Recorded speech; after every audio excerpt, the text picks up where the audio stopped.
Bonjour à tous et bienvenue dans Cult Technique pour une nouvelle vidéo de presque qualité. Je suis avec l'ami Kerr pour vous faire un petit peu nos tops, ce qu'on a retenu cette année.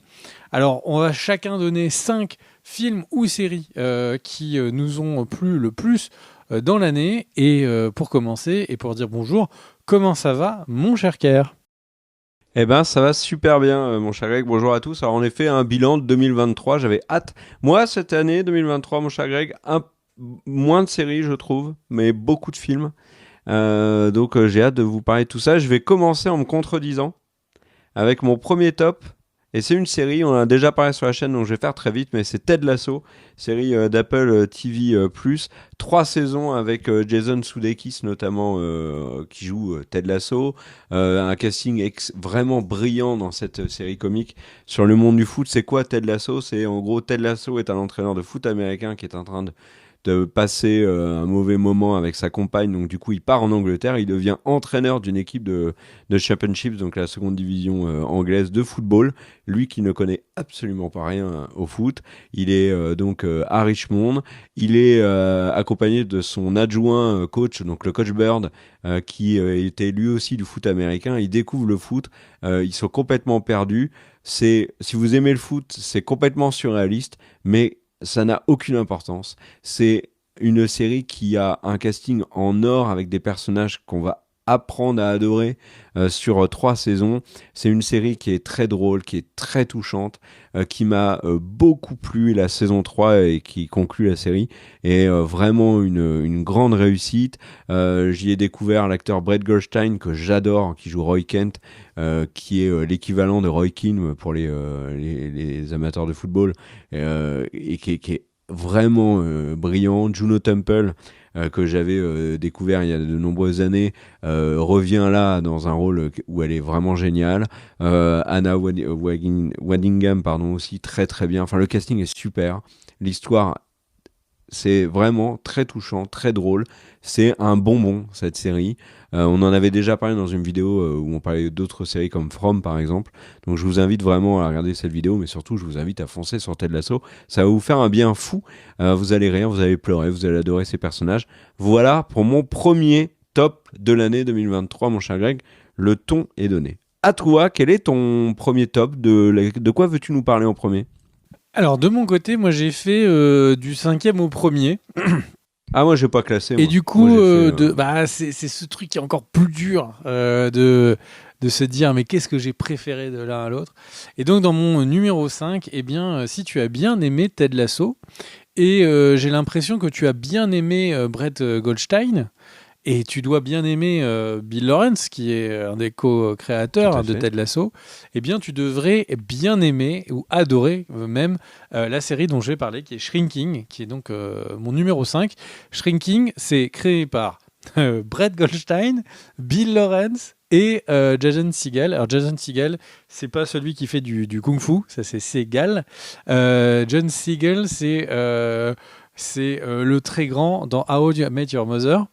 Et donc c'est une série qui parle de quoi ? C'est une série où Jason Segel et eh bien il est dans le deuil. Alors c'est un psychiatre. Il sort de 1 an où il a fait n'importe quoi après le deuil de sa femme. Il était en dépression, il en sort et il a décidé du coup de ne plus faire que écouter ses patients. Il veut aller dans la vraie vie et les pousser à faire des choses et pas juste les écouter sans rien dire. Et ça va donner des implications un petit peu loufoques, un peu à toute sa vie. C'est avec Harrison Ford. Harrison Ford qui joue un vieux monsieur qui joue son âge, qui n'a pas de fouet, qui ne donne pas des coups qui font des bruits de maboule quand on donne des coups. Et donc cette fois-ci, et il n'est pas non plus en train de chercher une relique du passé. Et vraiment, mais qu'est-ce que ça joue bien, qu'est-ce que c'est bien. On se sent bien quand on regarde Shrinking. Les dialogues sont extrêmement réussis. Vraiment, l'ensemble des acteurs est parfaitement casté, se donne à fond. C'est un vrai plaisir que de voir cette série. Il y a Jessica Williams qui était la prof dans Les Secrets de Dumbledore.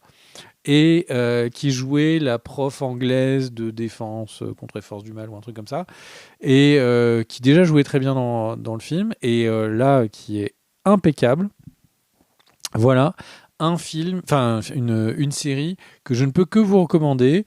C'est facile, ça se mate bien. Il y a 10 épisodes, si je ne me trompe pas, j'ai eu un doute. Il y a 10 épisodes, vraiment hyper quali. Apple TV, regardez ça, vous ne serez pas déçus. Mon cher Greg, dans cette série Shrinking, est-ce que il a la patate Harrison Ford? Il a la patate. Donc on peut dire c'est un peu la Ford Fiesta dans cette série. Mais il se concentre, le Ford Focus, ce bel étalon, Ford Mustang. Allez, à moi pour un nouveau top. Alors moi, moi j'ai pas classé. Hein. Moi je suis un rebelle. Mais attention, pas de Zack Snyder. Je suis pas un rebelle de Rebel Moon. Je vais vous parler de Netflix parce que je tiens quand même. Alors ils ont sorti en effet une tonne de films cette année et dans cette tonne de films il y en a plein qui vont à la case poubelle ou pas loin ou juste à côté. Mais par contre il y a des films que je tenais à souligner et là je regarde un peu mon classement de Letterboxd D. Alors, je sais pas pourquoi il y a un D là, cette application, je sais pas le dire. Peu importe.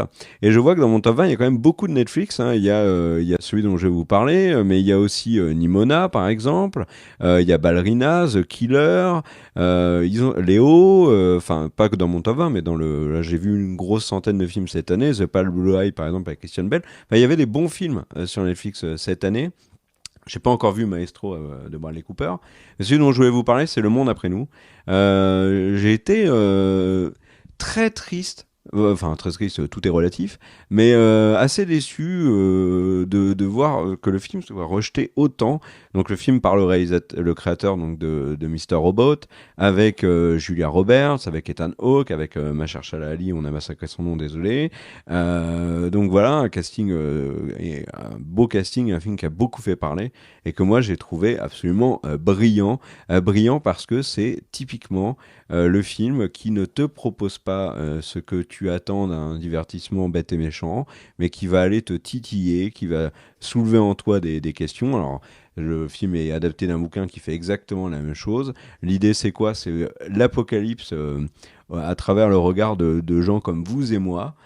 Et qu'est-ce qu'on saurait de cet apocalypse? Qu'est-ce qu'on comprendrait de cet apocalypse si on la vivait? En gros, pas grand-chose. Et notre compréhension serait faite d'interprétations, d'avis des uns et des autres, de petits indices, mais pas de choses très claires. Et j'ai trouvé que Le Monde après nous était vraiment un très bon film. Et moi, je suis totalement fan de la fin de ce film. Donc Le Monde après nous est un de mes gros coups de cœur. Et tu vois, il est par exemple dans mon classement 4e de l'année. Des films que j'ai vus en 2023. Voilà mon cher Greg, pour mon deuxième top, à toi. Eh bien pour moi, le numéro 4, c'est un film, et c'est un film d'un de mes réalisateurs favoris. C'est Oppenheimer. Et alors, comme Oppenheimer, on a fait la critique il n'y a pas longtemps sur la chaîne, je ne vais pas m'étendre. C'est un... Alors, j'avais dit que j'avais été déçu un peu parce que Oppenheimer, j'en attendais énormément, mais ça n'empêche pas que c'est un de mes films préférés de l'année. Eh bien, Oppenheimer, du coup... j'avais dit que j'étais un peu déçu du film à l'époque, enfin dans la vidéo, mais en fait c'est parce que j'en attendais énormément. Quand j'ai fait le bilan de l'année, c'est très simple, hein, c'est un des films que j'ai préféré regarder. Ça m'a donné beaucoup envie de revoir des vieux films d'enquête comme JFK à l'époque. Et c'est un film quand même qui, je trouve que c'est dommage qu'il n'y ait pas plus de scènes sur la bombe en elle-même, mais qui quand même fait réfléchir, mais le point de vue sur des moments qui sont très intéressants et trop peu montrés de l'histoire. Donc vraiment, alors je ne veux pas refaire toute la critique, elle est disponible sur la chaîne. Oppenheimer, vraiment un film qui est à voir cette année, si possible au cinéma, si possible en IMAX. C'est vraiment un des grands Nolan. Vraiment, je pense que j'ai préféré Oppenheimer à Interstellar, même si je vais faire tomber de sa chaise Kerr. Et voilà. Non, j'aime énormément Oppenheimer. Et du coup, je te laisse la suite. Quel est ton quatrième? Alors, pas du tout. Mon troisième. Mais alors, tu veux que je fasse mon quatrième? Non, bah, je vais faire mon troisième. Mon En troisième fait, comme tu as dit top que tu de étais un la... rebelle, je me suis dit tu vas nous faire Oui, ça va, t'as le raison. 4, Tu sais tu quoi? vas nous faire Je une fais mon deuxième fois le quatrième 4, top. puis tu vas faire le Voilà. 1, puis le 2. Voilà, exactement. Mais ils sont pas classés, vous allez voir, ça part un peu dans tous les sens. Mon film de l'année, je vais être honnête avec vous, c'est Oppenheimer de Christopher Nolan, mais comme on l'a fait en vidéo et que Greg vient en plus d'en parler, je vous laisse aller voir la vidéo qu'on a fait sur le Barbenheimer où on parle et de Barbie et d'Oppenheimer, le phénomène box-office, mais aussi la critique des deux films.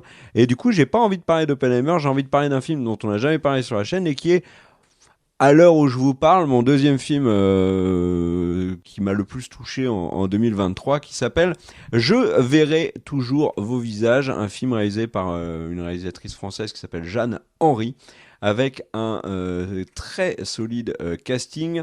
Au casting, on a Leila Bekti, on a Dali Ben Salah, Elodie Bouchez, Jean-Pierre Daroussin, Adèle Exarchopoulos, Gilles Lelouch, Miu Miu, Fred Testo, Raphaël Kénard, dont je reparlerai un peu plus tard dans la vidéo. Donc un beau casting et je verrai toujours vos visages. C'est quoi? C'est un film sur la justice restaurative qui est donc un programme donc qui a en partenariat avec donc des bénévoles, mais aussi des pénitenciers français qui mettent en relation donc des victimes d'infractions ou de crimes avec les personnes qui les ont commis. Mais attention, pas forcément les victimes et leurs bourreaux. C'est par exemple une personne qui a été victime d'un braquage va rencontrer une personne qui a fait des braquages dans sa vie et qui du coup se retrouve en prison pour ce motif, mais qui n'a pas braqué la victime directement, celle qui est concernée. Mais ça peut être aussi, par exemple, on a le cas avec Adèle Exarchopoulos, tout le processus de rencontre avec la personne qui lui a fait tant de mal, en l'occurrence dans le film son frère, joué par Raphaël Kénard. Et le film est très touchant, il est très juste, il est très utile parce qu'il y a très peu de gens qui connaissent ce programme de justice restaurative. Le film a un défaut, c'est que je trouve qu'il est un peu trop positif alors qu'il traite de sujets qui sont très durs, mais il est très juste et il arrive dans certaines scènes vraiment à te prendre aux tripes. Je pense par exemple à 2 interventions de Miu Miu dans le film où elle est extraordinaire, où très clairement elle m'a fait pleurer avec la réaction de Fred Testo notamment sur ce qui lui est arrivé dans la vie au personnage que joue Miu Miu. On a bien évidemment la scène avec Exarchopoulos et Raphaël Kénard qui prend aux tripes. Enfin, le film est très très fort. Il est très juste, il est très utile, c'est vraiment, il est agréable à regarder. Vraiment, sautez sur Je verrai toujours vos visages. Il est actuellement, si je dis pas de bêtises, sur Canal. Vous pourrez le retrouver plus tard sur une autre plateforme de streaming, sans aucun doute. Très grand film français, vraiment, gros coup de cœur. À toi, mon cher Greg. Eh bien, comme tu as pu faire deux coups de cœur en même temps, eh bien moi, mon coup de cœur numéro 3 dans mon top liste top, c'est The Last of Us, évidemment, et qui est donc accessoirement qui est ma série la plus hautement placée. J'étais très très très très circonspect de est-ce que ça allait être bien ou pas, est-ce que ça allait être la Xème adaptation de jeux vidéo un peu foireuse et tout. Et mais qu'est-ce qu'il y a eu comme moment magique en fait dans The Last of Us? Alors le problème et pourquoi c'est pas plus haut pendant que je sors du cadre, et bien pourquoi le truc c'est que c'est pas plus haut parce qu'il y a un ventre mou dans cette série. Il y a vraiment un moment où il y a le milieu, quelques épisodes comme ça qui perdent de leur magie, qui perdent le lien sur les personnages, et donc du coup, comme on perd le lien avec les personnages avec qui on s'est attaché, forcément, il y a un peu moins d'intérêt. Mais la fin est très forte, le début est très fort. C'est vraiment une série qui dans ses hauts, est extrêmement haut. S'il y avait une série à regarder cette année, je pense que ce serait celle-là. Bon, après, il faut pas le voir comme uniquement une série de zombies. Il y en a pas tant que ça. Évidemment, si vous aimez vraiment pas les zombies, etc., ne la regardez pas. Mais on a fait la critique, pareil, sur la chaîne. N'hésitez pas à la regarder. C'est vraiment, c'est excellemment bien écrit et réalisé. The Last of Us, vraiment le gros coup de cœur série de l'année. Et du coup, mon numéro 2, eh bien, ça va être Spider-Man Across the Spider-Verse. Donc film d'animation, film numéro 2 de la trilogie du Spider-Verse. C'est exceptionnel. Le premier nous a envoyé du lourd alors qu'on n'attendait rien. On était dans une spirale où on se disait Sony est en train de nous faire un Spider-Verse trop chelou avec un Venom que, bon, je sais que Carré, de mon avis, on trouve ça un peu bof-bof. Derrière, il y a Morbus. Enfin, c'est que du médiocre. Et là-dedans, il y a les films d'animation du Spider-Verse exceptionnels. Le premier, vraiment un excellent chef-d'œuvre. Le deuxième, son problème qui est son seul, enfin, c'est un de ses deux seuls problèmes, faudra quand même que je mentionne. Le deuxième, c'est, pendant que mon ordinateur n'a plus de batterie, le truc c'est que ça termine en cliffhanger parce qu'ils ont voulu faire deux films en même temps. C'est vraiment dommage parce que s'il avait été une œuvre seule, on aurait peut-être même dit qu'il était supérieur au premier. Si vous aimez bien Spider-Man tout court, mais si vous aimez bien l'animation, un très grand film à aller voir. La musique est incroyable, les thématiques sur la parentalité exceptionnelles, sur l'évolution personnelle, de comment on s'affirme par rapport à ses héros, la relation amoureuse, enfin, tout est vraiment extrêmement bien traité. Dans les idées graphiquement et le fait d'avoir un personnage qui en plus peut tenir à l'envers et tout, il y a des idées de mise en scène qui sont exceptionnelles. Alors, je dois le mentionner, visiblement, il y a eu des mauvais traitements de un des créateurs.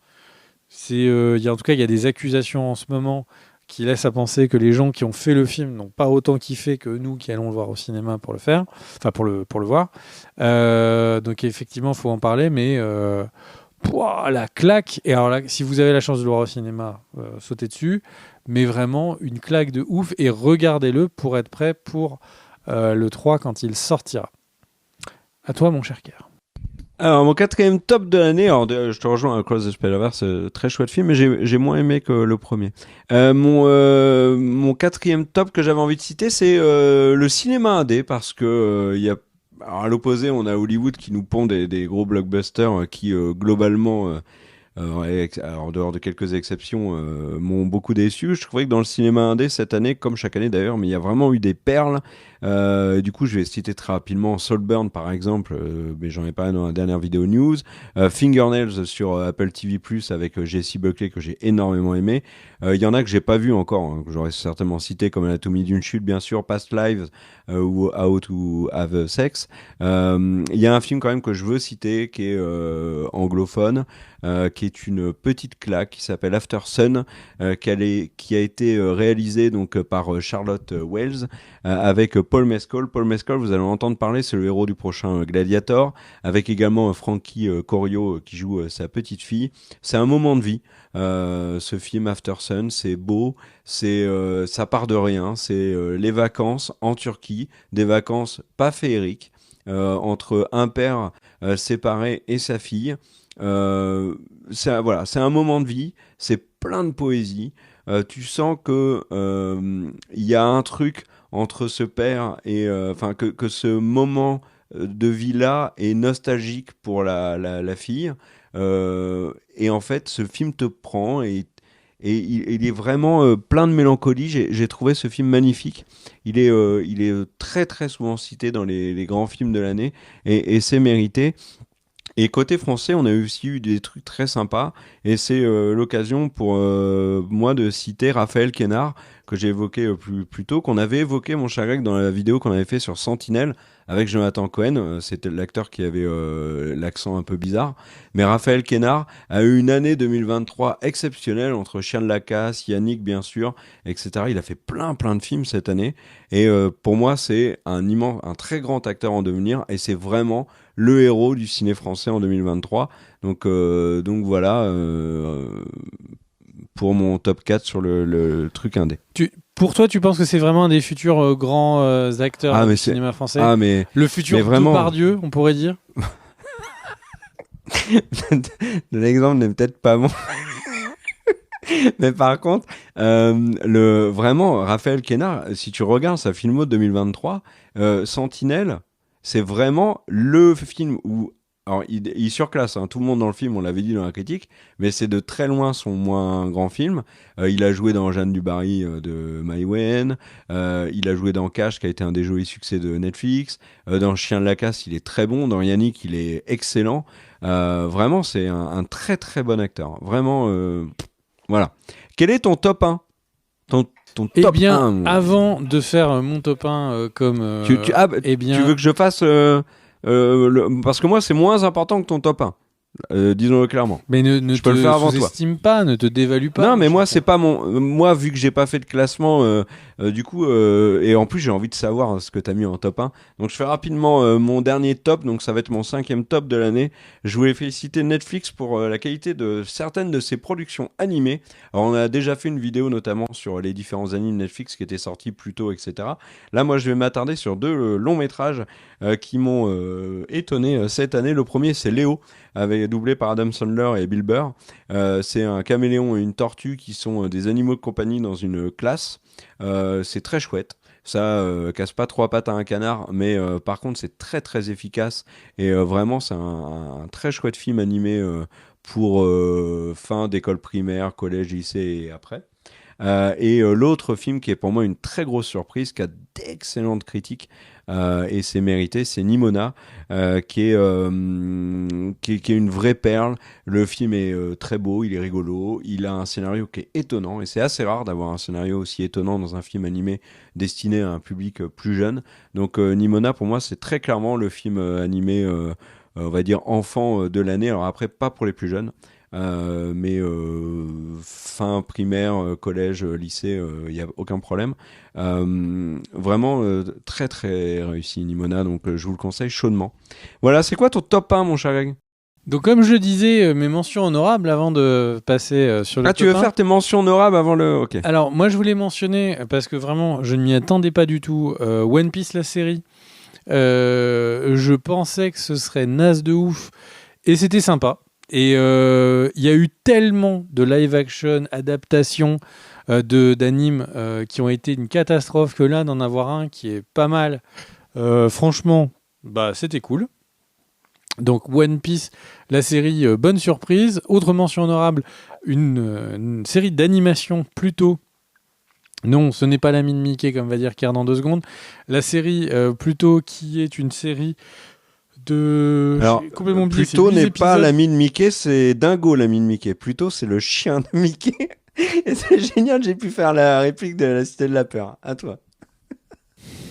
Et du coup, eh bien, Pluto donc, est vraiment une excellente série animée. La narration est parfaitement posée. On a fait une vidéo dessus si vous êtes intrigué. Allez voir. Plutôt sur Netflix plutôt que notre vidéo, mais ça reste cool. Haute mention, je ne savais pas du tout ce que j'allais voir au cinéma et Barbie m'a complètement mindfuck et m'a surpris, donc mention honorable à Barbie, mention spéciale à South Park et Into the Pandaverse. Je pense qu'ils ont fait un épisode qui a cassé Internet, qui montre que South Park est encore aujourd'hui capable de garder toutes ses capacités critiques, amusantes, drôles et tout. Vraiment, South Park est toujours présent. Et une mention spéciale pour un des livres. Les livres Harry Potter ont été réédités dans une nouvelle version. Et là, je pourrais peut-être pas trop vous le montrer avec le micro, mais c'est absolument magnifique. Attendez. C'est là où on voit qu'on n'a pas les micros pour faire la critique littéraire. Et donc, en fait, le truc, c'est que toutes les pages sont pas forcément avec... Non, t'inquiète. Mais sont pas forcément, avec des illustrations et tout. Mais le bouquin est d'une qualité de ouf. Il y a Quand il parle de la carte du maraudeur, il y a la carte du maraudeur qui est présente et tout. C'est une édition et les bouquins sont... sur les étagères rendent vraiment bien. Ça donne envie de relire les bouquins, ce qui me permet de vous faire une mention spéciale dans la mention spéciale, mais qui n'est pas de 2023. C'est que les audiobooks sont excellents, en tout cas les 4 premiers, j'en suis à la fin du 4. Sont vraiment exceptionnels, et parce qu'un très grand acteur les a fait, et du coup mon top 1.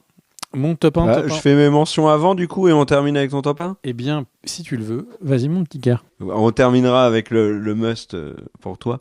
En mention honorable, moi j'ai Star Trek Lower Deck qui est vraiment mon animé chouchou de l'année. J'ai adoré encore la nouvelle saison. J'avais regardé ça avant de m'endormir dans le lit. C'était vraiment très chouette. J'adore Star Trek Lower Deck, que la série continue longtemps. Mayor of Kingston, la série avec Jennifer, déjà qu'il a eu un accident, le pauvre, il va m'en vouloir. Jeremy Renner est très très bonne. Elle a été créée par le papa de Yellowstone et je vous invite à la regarder. Tu as parlé de The Last of Us, en effet, très bonne série. Et moi, vraiment, j'ai été scié par l'épisode 3 de la série avec notamment Nick Offerman. J'ai beaucoup aimé le second rôle de Rachel Ziegler dans le nouveau Hunger Games. Et notamment son interprétation de chansons dans le film, qui était assez étonnant, le Hunger Games, pour un gros blockbuster quand même. Coup de chapeau dans mes coups de cœur et dans mes mentions honorables au cast d'Oppenheimer, mais bon, vu qu'Oppenheimer est mon film de l'année, c'est assez cohérent. La fin de Loki, j'ai beaucoup aimé aussi. Slow Horses sur Apple TV+, avec Gary Oldman, c'est une série qui est vraiment étonnante. Qui est une série qui sur des agents anglais un peu moisis du MI5, qui est sur un ton de l'humour et de l'autodérision, mais qui est capable de te mettre des grosses punchlines hyper dramatiques. Ceux qui ont vu la saison 2 comprendront. Killers of the Flower Moon, bien sûr, de Scorsese, avec chapeau à DiCaprio qui est vraiment excellent dans le film, mais aussi Lily Gladstone. Et puis probablement, alors après j'ai pas fait de top série, donc je sais pas trop, peut-être que j'ai vu mieux, mais je crois pas. Là, si tu me disais quelle est ta série de 2023 que t'as vue et qui était peut-être la meilleure, je pense que ça serait The Bear avec Jeremy Allen White. Franchement, les 2 saisons elles sont énormes et la série vaut tous les éloges qu'on lui fait. Voilà mon cher gars, quel est ton top 1 de l'année? Mon top 1, c'est évidemment le film Babylone. Alors Babylone, je fais un petit desiderata juste au début. Babylone est sorti en 2022 à Noël aux États-Unis et au Canada, mais en France, il est sorti en janvier. Ne vous faites pas avoir par les tops qui le mettent en 2022, puisque pour nous Français, c'est du 2023. C'est le plus grand film que je suis allé voir au cinéma ces dernières années. C'est un bonheur. C'est de l'amour pour le cinéma en barre. J'avais l'impression qu'on m'injectait comme ça tout le plaisir d'aller au cinéma en concentré.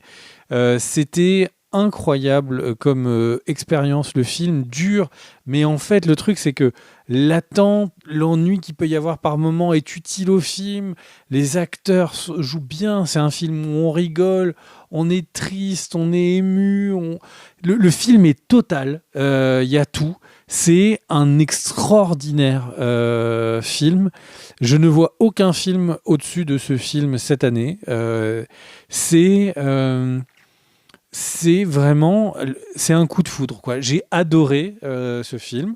C'est un film. Quand je pense à mes meilleurs moments au cinéma, je repense à ce film à chaque fois dans les premières fois.